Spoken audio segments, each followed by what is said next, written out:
Hello, everyone. Welcome to Prime Politics. I'm your host, Brandon, and today I'm with Bryan Santiago, one of my favorite students.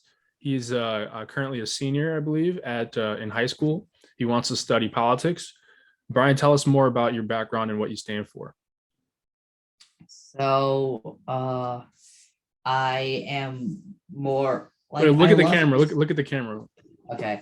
So, hi, I'm Bryan with a Y. I love civics and history, and I love getting to know people and their stories. So, I am currently like a student journalist at my high school. Like, I cover community events and stuff. And I've also been profiled by a few local news organizations here in my part of New York. And I think that's pretty cool. I love to get to know people. I love hearing stories that shape our lives. And I think this is pretty cool. So it's great to be here. Thank you once again, Brandon, for the You are very opportunity. welcome. That is amazing. And I think it's important for everyone to participate in politics, participate in news media organizations, and so on and so forth. Because I think media plays a huge role in our current geopolitical landscape. And based on many of the current events that were happening, obviously, in politics, I think the main topic we should start with is definitely gerrymandering. Now, gerrymandering is obviously, we know what it is. It's the redistricting of the lines in terms of political districts. So, for example, one political party would definitely sway their own districts to fit their constituencies so that they have a more likely chance to become elected in the congressional elections. Um, and so Bryan, so there is this there is this mass hysteria regarding gerrymandering because of the fact that many this can actually be done for judges, and judges can actually redraw lines and sway elections.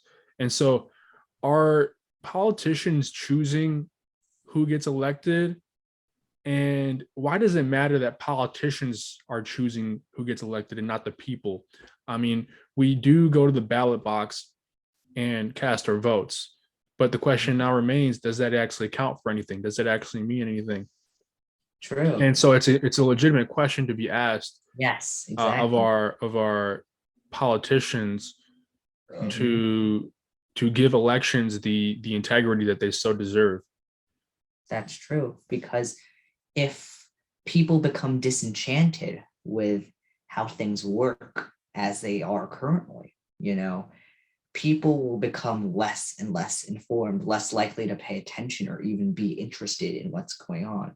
And soon all of the shady behind the scenes closed door business that affects all of our lives will, no one will know what's going on. We need to hold people accountable, especially those in office. And yes, the system is complicated. The system is weird and wacky and has a lot of things that just don't really make sense. But the truth of the matter is, if you just don't vote at all, you're not going to help make a better future for your community, for your county, for your state, and for all of us, because, yeah, you're just not in it anymore. We So I need. very much feel I have this feeling that when people do not participate in the electoral system, there a huge problem occurs. Number one, a lack of participation in politics means that nobody's very interested in politics. Nobody's really interested in politics at this point. And so, stemming off of that point, it's an active population in politics is very crucial for maintaining a healthy population, a well-educated population, and an overall society that can function correctly. So, I mean, take a look at the 2022 midterms, right? We see right now, we see a lot of discussions regarding politics in general about the Republican side and how they are going to redraw the districts in order to fit their own needs for the next election. Now, what's that going to mean for Biden? Well, a Republican led Congress is not going to work with Biden. They are going to Exactly. oppose Biden at every move. They're going to block any of his bills. They're going to obviously reject the ideas coming from the presidencies, and that's the virtue of being Republican, and we can pretty much predict that to be the case when Mhm. Republicans gain control of the House of Representatives and the Senate. Exactly. Like, uh, if you think about it, from 2018, the Democrats had a very large majority to work with, and then people retired, people lost their reelection. And so it dwindled. It dwindled to a majority, yes, but a slimmer majority, which means that if there is enough competitive districts or around the country, the House can flip. And remember, we have a Senate that is evenly divided for, I think, probably the first time in modern history anyone can remember. It is 50-50. And as we saw in Georgia, those two Senate seats were crucial to having both houses of Congress controlled by Democrats. But, you know, while the president has done a lot of good in his term, from a nonpartisan standpoint, which benefits, American families. It benefits our veterans. It benefits a lot of people. You know, is there enough political willpower to like say, hey, let's pass the Build Back Better plan, which was heavily ditched in 2021 because Joe Manchin, Kristen Sinema, they said no. And there's this there's I'm going to say like a tango in terms of there's more progressives, especially in the House, who say this is great, but we can do more to make sure that these people are protected. These people, we provide enough for them. But then you're saying all the conservative Democrats are saying like, wait, hold on, we're spending too much. It's the weird thing like with Jeffrey Andrew, that remember that how that representative from a district in New Jersey, he switched. He won as part of that blue wave or whatever in 2018, and then he became a Republican. That was really weird. And then we're seeing like possible rumors. I'm going to say rumors because they have not been confirmed. No one knows if it's going to actually happen or not. But like some people say, oh, Joe Manchin can become a Republican, and then Mitch McConnell will be majority leader. Yay! Um, Youch. That's why votes matter, even though like the system is weird. Like Georgia had runoffs, even though there was like a November election. Yeah, and There. unfortunately, Brian, you are going to see some Republicans or some Democrats even switch parties based upon political preferences and nothing more. There True. will be these switches and these disregards for democracies that we see all over Congress currently. I mean, take a look at Joe Manchin. Take a look at what he did during the Build Back Better agenda on the House floor. He literally voted no for that particular agenda. And the reason that he did that was because he felt he just couldn't do it. He can't vote for a bill that he does not agree with, he does not support it. And that's a problem for the Democratic Party. If one of your biggest leaders, one of your strongest leaders and proponents for democracy is voting no for your bill, then you are going to have a problem with the entire executive function. And that's what happened with Joe Manchin and Joe Biden Kirsten Sinema to an extent, but Kirsten Sinema agreed with Joe Biden about the agenda and wanted to pass it. Mhm. Yeah, it is really tough right now. Uh, Joe, I think if I were to be trying to, if I was trying to comprehend what's going through the president's thoughts or like his inner circle, this is not the makeup of Congress that he would have wanted. You know, there's a lot of people that became involved in politics, as you said, who learned how the system works, and you know, they rallied people, they organized, and they made change happen. But that was under the Trump administration, when it was pretty divided. The Senate was Republican, but the House was Democratic. And it still harkens back to when Joe was also in the White House as vice president in Obama's last years. Both houses of Congress were controlled by Republicans, and nothing got done. So this is he's trying to figure out a way to make sure that Americans as can be trusted again. Not only us having faith in our national government, but just the rest of the entire world looking to America, because you've seen all of the comedians mocking Trump.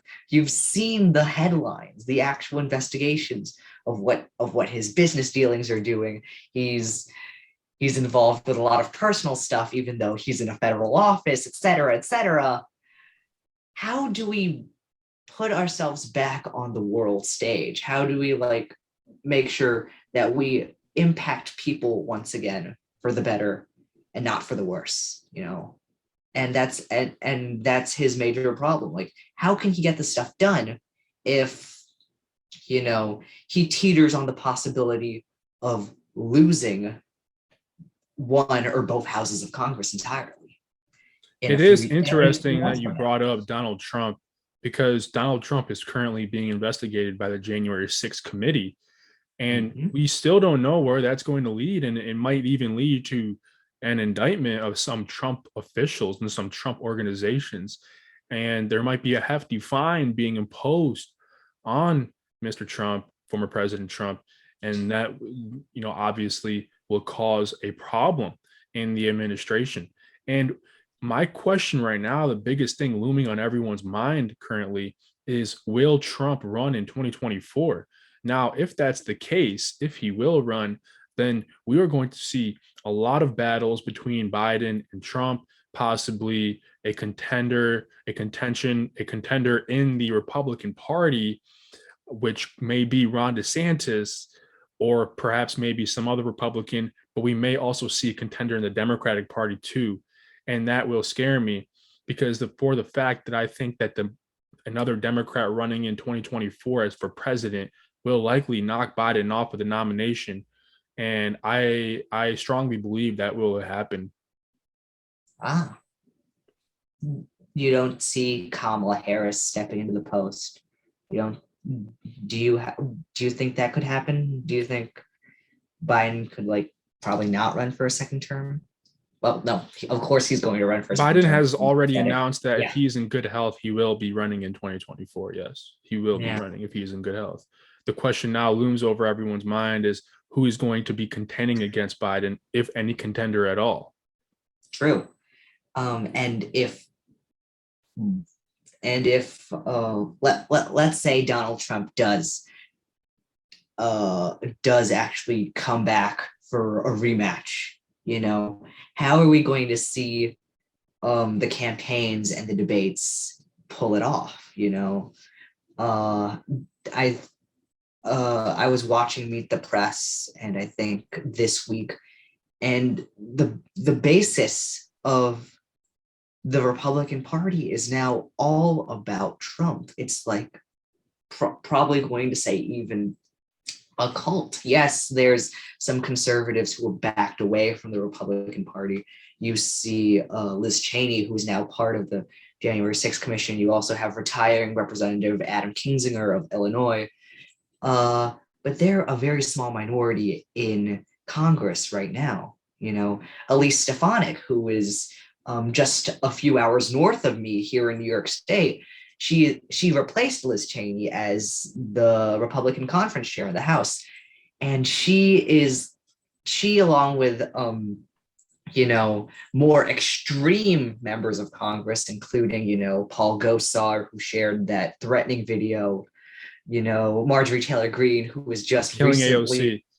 yes, Yeah, the video. I mean, I totally remember that video regarding Paul Gosar. He posted it on Twitter. It was about killing AOC.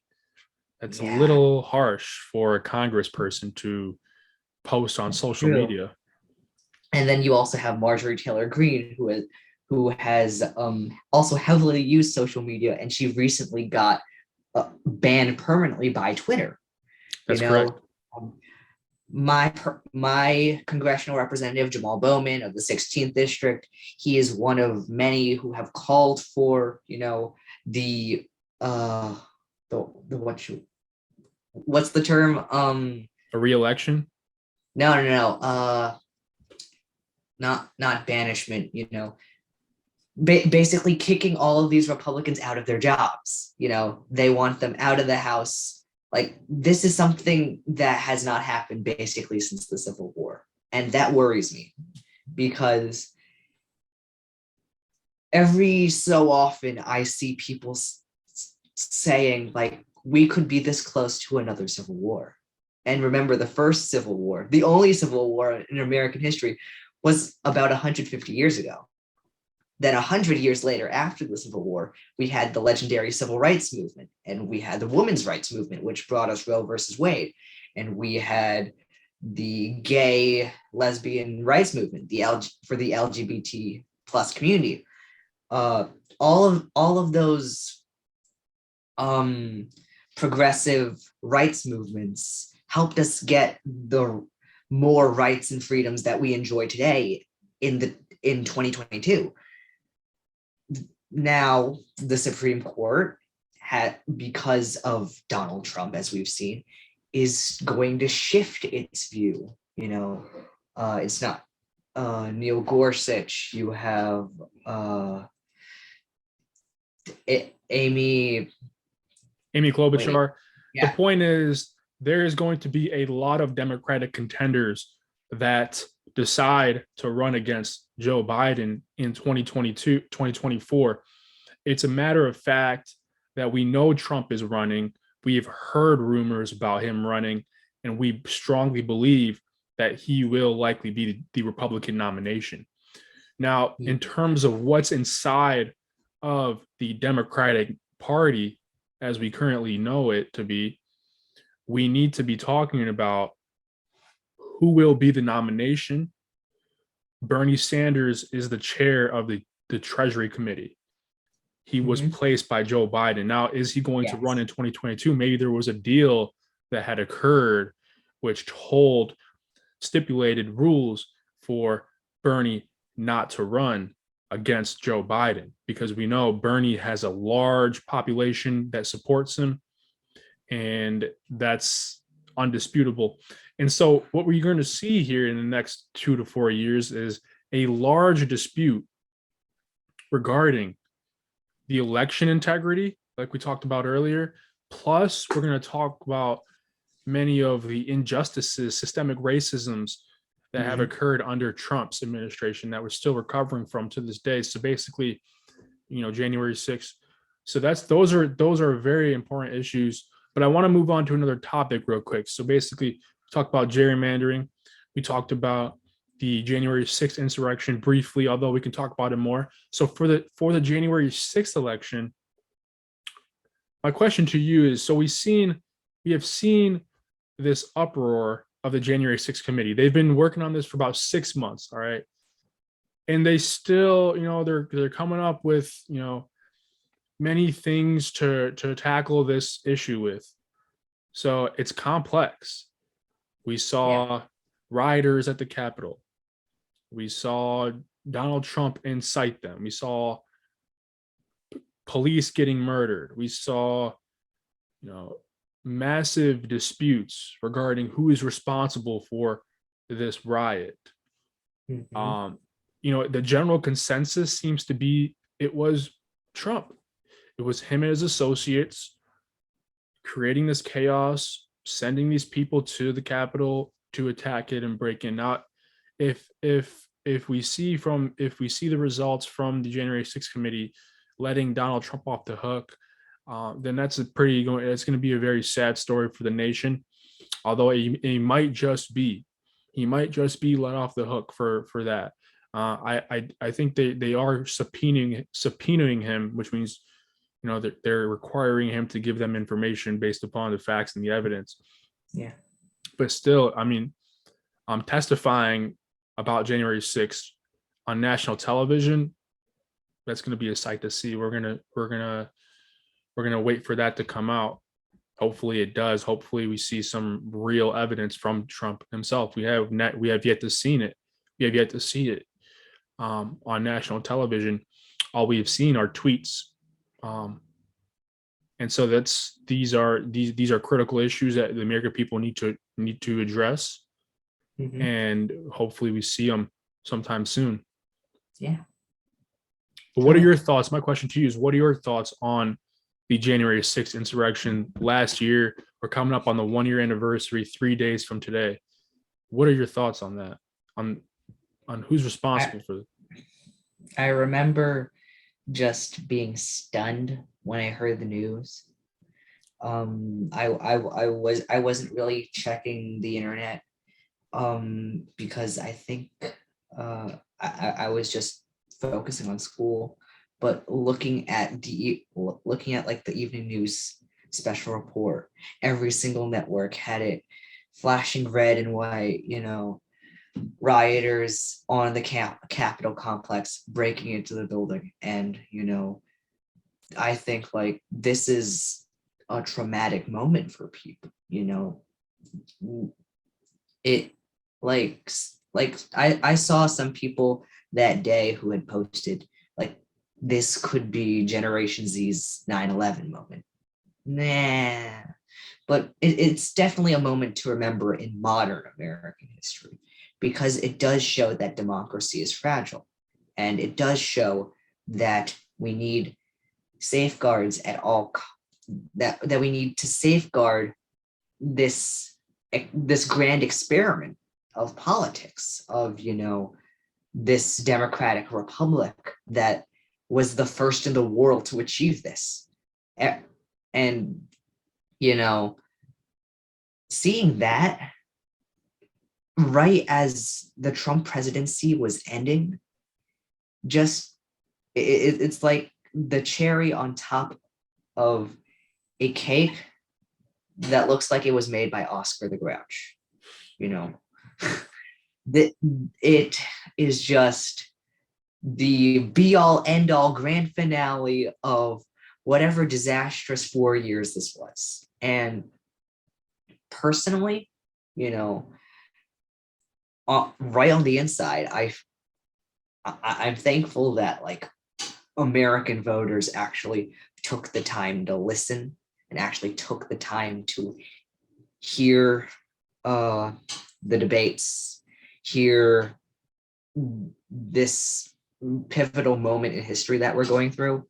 That if Joe Biden didn't win, what would happen under another 4 years of Donald Trump? That scared that scared That's not only exactly right. And we Americans. see from now on, we see a lot of different faces popping up in the system of politics. And that's a result of Trump's policies, that people have seen the destruction that he caused, and how someone so unambitious could actually win the presidency is very unnatural to me. So, and plus, he's considered one of the worst presidents to ever be elected to office. And so, other than James Buchanan, which was the president before the Civil War had occurred, and he's definitely the worst one because he could have prevented a civil war. But on top of that, Trump's, I don't want to dwell on Trump too much because let's talk about Joe Biden and the good things that Joe Biden has done. But he's a terrible president, and it's almost unanimous at this point that he's looked at as one of the worst presidents that has ever been in office, and he hasn't really achieved anything substantial, and that's sad. Um, but Joe Biden, on the other hand, let's talk about Joe Biden's policies. When we talked earlier last year, we were very excited to see what Joe Biden will be doing in the future, and it seems that Biden has accomplished more or less a lot of things so far. Yeah. We're still waiting on the BBB bill, the Build Back Better agenda to be passed, and that's on Joe Manchin to create the yes vote for his leadership, so we can pass this bill that has a lot of stuff in it. I'm not sure if you have actually read the entire. It's like a lot of pages, but the point is, this is a critical moment in history. On top of that, the COVID epidemic, we're seeing a lot of COVID cases rise. They said, I think Dr. Fauci went on the air one time and said, yeah, we're going to see less severe cases now of COVID this coming year, as opposed to last year when there were a lot of cases, so severe cases. We're going to see in 2022 less severe cases of COVID, which is a huge improvement, and I think that's partly and parcel the result of a lot of people getting vaccinated. I mean, I've yet to get my booster shot, and I will be getting it in April. But it seems the vaccinations have been working, and people who haven't gotten the vaccinations are simply causing the issue with the pandemic still raging on. But it seems that it's going to be endemic, and we're going to see a lot of people still having COVID, and that's bad. Refusing to get vaccinated, refusing to trust science, and that's bad. And so, on top of that, we might see the end of the pandemic this year, which is good, and I think we can credit that to Joe Biden, because Joe Biden simply, before his presidency, we all know what he said about the COVID pandemic, that he was planning to end it, and so, and that we everyone took that as a positive thing, that we were going to get past this pandemic that has been raging on since the start of Trump's fourth year. And Trump's fourth year was a disaster. There was a failure to act on this policy. There was misinformation being spread around the media. There were so many horrible things that happened during Trump's fourth year, including the insurrection, that it almost caused a collapse in the system.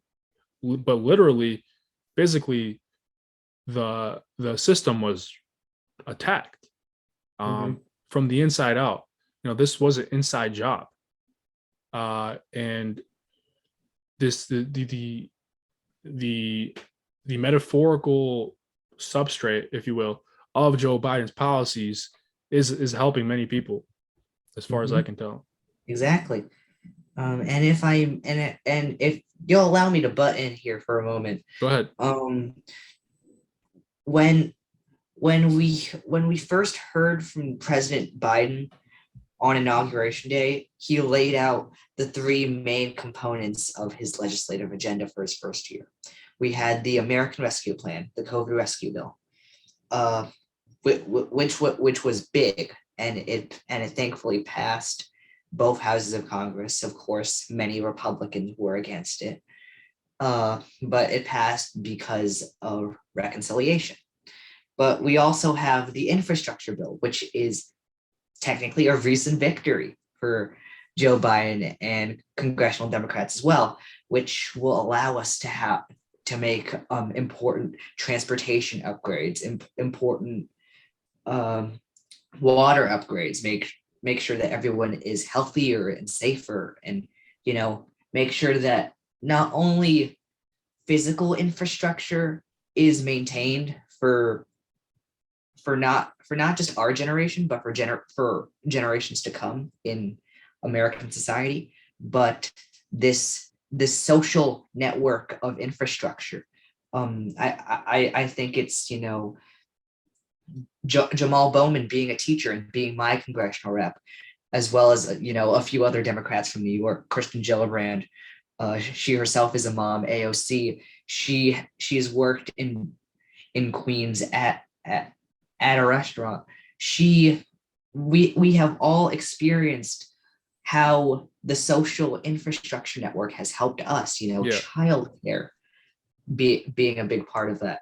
And while Build Back Better wasn't passed in 2021, there's still 3 more years left in Biden's term.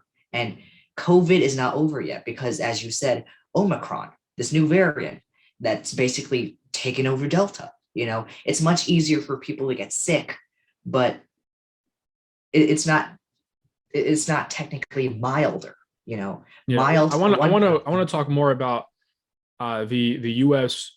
China Russian relations.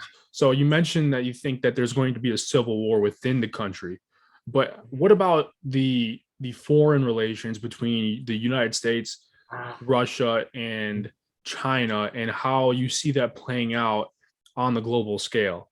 I mean, we've seen a lot of threats from Russia going into Ukraine, and we see the United States planning to intervene on any hostile forces being placed into Ukraine. And China is in the midst of all this as well. What are your thoughts on this?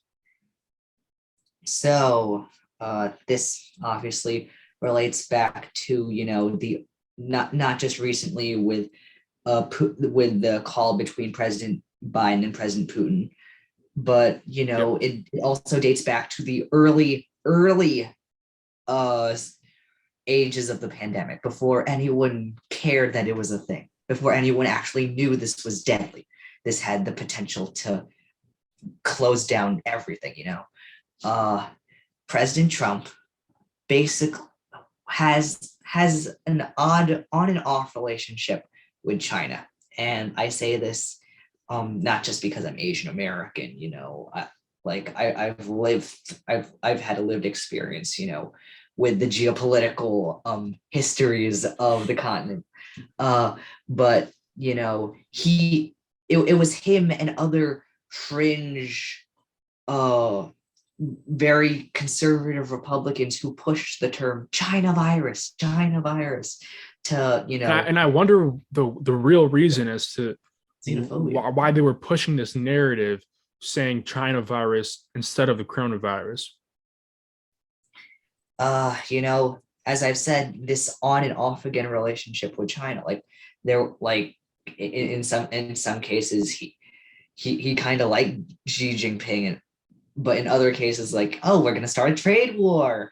Oh, lots of the But intellectual do you think property. that the, the U.S. is going to intervene in a Ukraine invasion? Russia. Russia is planning on invading Ukraine. Possibly, Biden like, said if they invade Ukraine, then we will impose sanctions, heavy economic sanctions on the country. good. And especially with as I've said before, the United States is getting back onto the world stage because of President Biden. After Trump basically turned away from the United Nations, he turned away from NATO, and he said, like, basically, screw all of you. uh when Biden is, I've seen, like, it was on the news. Ukrainian soldiers are training with US missiles. They have the support, they have the help, and of course, United States is part of NATO.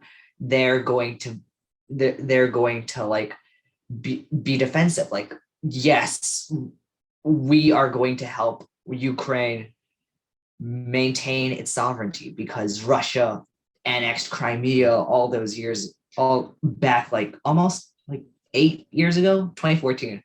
And that caused quite a stir under President Obama's administration. especially with the Sochi Olympics, which were in Russia, the Winter Games. And this, the United States, China, Russia, the possibility of well, there's the similarities with the Cold War. Technically, the Cold War is over, but we're still But do you living with have the any? Do you have a ramifications of it. prediction of when they'll intervene into the conflict? Because it seems like they're just Ah, they're staying away from the conflict, being neutral. true. Um, like any sort of like timing, A ti- probably. a general time of this conflict occurring, Uh, like because it will occur if they that's invade true. Ukraine. Plus, yeah, within the span of a year. Uh, I personally think,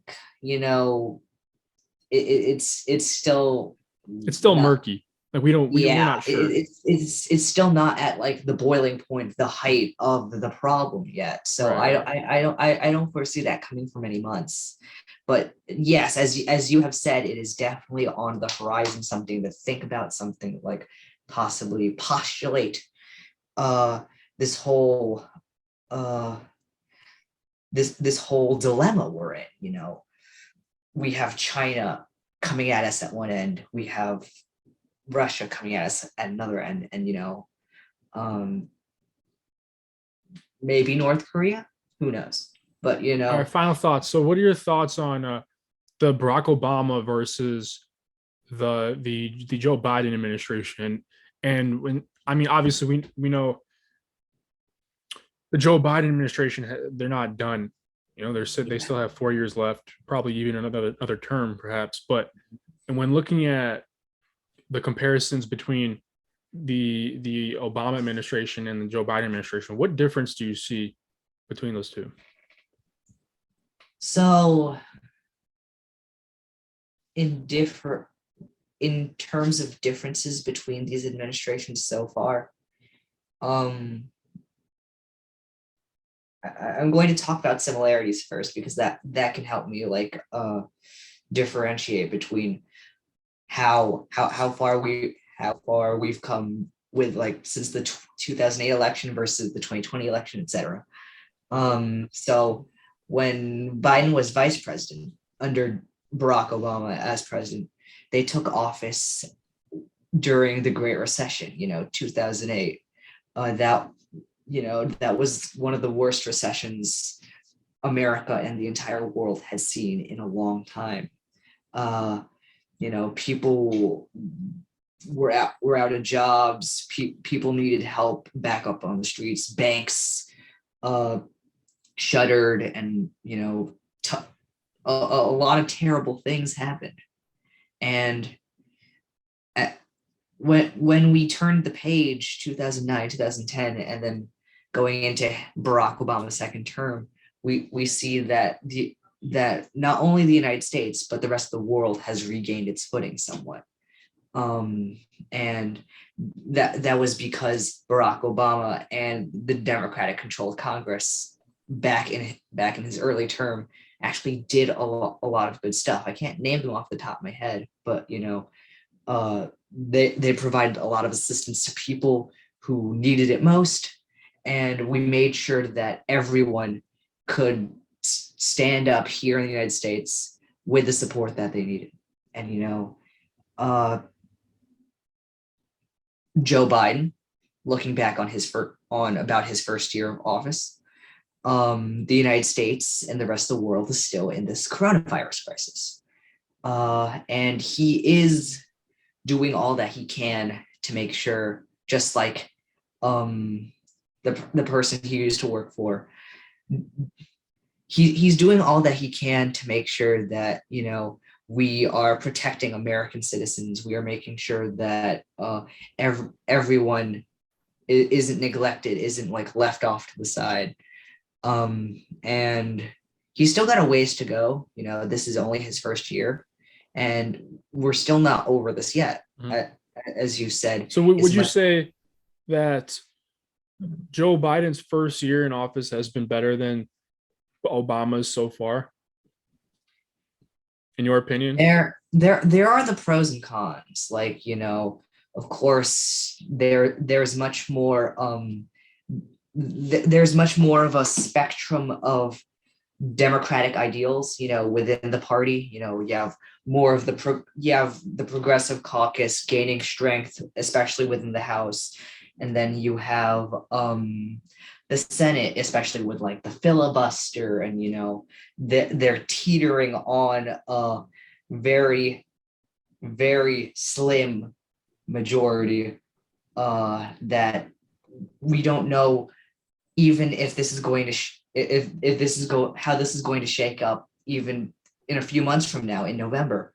Uh, Joe Biden has done a lot of good things, as we both talked about. But 2009 versus 2021. I'm going to say that Barack Obama had a bit of an edge. Mhm. Bar- And so, uh, why do you think that is? You think Barack Obama had a better first year, um, but obviously Joe Biden had a pretty dang good first year too. I mean, true, true. look at what he did for the country. Exactly. I mean, that's pretty much it. So the You point know, is, so Obama had a great first year too. I mean, he was the first black president ever. He was Historic strides, obviously yes. pro Yeah. democracy. Um, he supported unions, so on and so forth. He was a great president, great speaker. But I mean, in comparing it with Biden, I really think I don't really think you can compare it yet. There's True. just too much, similarities, and they're very similar. Although I would give the edge to Obama, I would have to agree with that. But Joe Biden is decent with his first year. I don't know what he's going to do in Yeah. his next 3 years. But with his first year, he was decent. He's not Okay. on Obama's level. Maybe he will be on Obama's level. He just hasn't won the necessary elections yet. Mhm. He just hasn't hit that stride where he can be considered one of the greats. But I think Obama is already considered one of the greats. He's top 10 president according to C-SPAN, that source. So I'm not trying to knock any of Joe Biden's policies or any of his accomplishments because obviously as a VP he accomplished a lot. Maybe Obama's accomplishments are a credit to Biden being the VP and being his consultant, and that was pretty lucky. But then again, just look at Biden's disagreements with Congress. I mean, that's a pretty big issue. You know, look at the hate that he gets based off of the things he says. Sometimes they're very Jimmy Carter esque, and Mhm. people are getting sort of tired of it. I mean, not as tired as the previous administration, but still, they see the games he's playing, the political games he's playing. They don't like that, but they do see him as a respectable guy. Um, but Obama was universally liked as far as, I mean, the only people that really hated Obama was the far right fringe people. Mhm. But no, yeah, Yeah. I think Obama was a great president. I don't think Joe Biden's going to match that. Um, but we're just going to have to wait and see. Do you have any True. other topics you want to talk about? I'm running out of ideas here. Ah, not Anything in terribly, politics but I did interesting? want to point out. I did want to point out like a few slight differences in terms of Okay. how we've seen Obama versus Biden. Obama, of course, was just like the entire Democratic Party. Like, yeah, we support unions 100%. And then now, as because of the pandemic, workers are trying to find, you know, I need benefits. I need a stable income. I need the protections of me having a job. And we've seen Joe Biden come out and support, these union elections, these historic votes, the one in Alabama with Amazon, and there was one that made news nationally in right upstate in Buffalo. with a Starbucks branch. Uh, the fact that he is not only supporting unions but doubling down on his on his words, on his promises to make sure, like, I'm gonna fight for the little guy when I get to the White House. You know, that really helps when there's like stimulus checks coming out and the child tax credit, which has been really important to families. But with a very slim majority in both houses, we're going to see how that will shake out. If like Republican, there's some Republicans who are respected slightly. Mitt Romney, senator from Utah, has a very good child tax credit plan.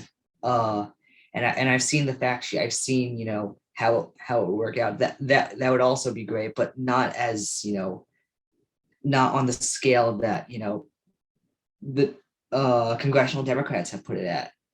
And now in 2021 compared to 2008, 2009, people like to say, the Twitter trend, Democrats in disarray, or maybe Republicans in disarray. We've seen that it's not just like one core group of people that is a political party. We've seen all of the fringe, all of the possible like people calling like, no, all of these vote counts are wrong. Do not trust these machines. Do not trust these people. And then you say, oh, like the government is doing so much good, but then you can go so much more than that. Like that, we're seeing the whole spectrum of it in 2021, and I believe that's going to be an even bigger impact with these upcoming midterms, and even with the new presidential election on the horizon very soon. Mm-hmm. But so it's too early to tell. You mentioned the presidential election. However, that's in three more years. Maybe, yeah. Well, it's 2022. That's in technically 3 more years. But yeah, the closer thing is the midterm elections. I'm very interested in seeing how that plays out. And the reason why is because of the fact that the Republicans are probably going to win a majority in many of the states. And it's going to change. It's going to flip the House. It's going to flip the Senate, and a red wave is on its way. And you can see that as a good thing if you're Republican, or you can see that as a bad thing if you're a Democrat. But it all depends on how Biden handles it during his tenure, during his time in office, and seeing if he can get anything done during the time. Yeah, exactly. That's the challenge. Wow. Or do you want to just close here? Do you have anything else to say? I think we've covered a lot of it. The wins here at home domestically, foreign policy, the struggles right now. Yeah, I feel pretty good with this discussion. Yeah.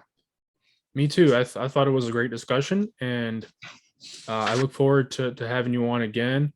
What we covered today was pretty much gerrymandering, the January 6th insurrection, the 2022 midterms, and a comparison between Obama and Biden, which was great. I thank you for being on the show. We can talk after if you want, just off the camera, but I am going to end the recording. If when I end it, it exits out the Zoom, I'll add you back because I want to talk about our discussion more. Gotcha. But thank you for being on the video. I really appreciate it, Bryan. I appreciate the opportunity. Thank you very much. You're welcome. Have a good one. You too. Bye.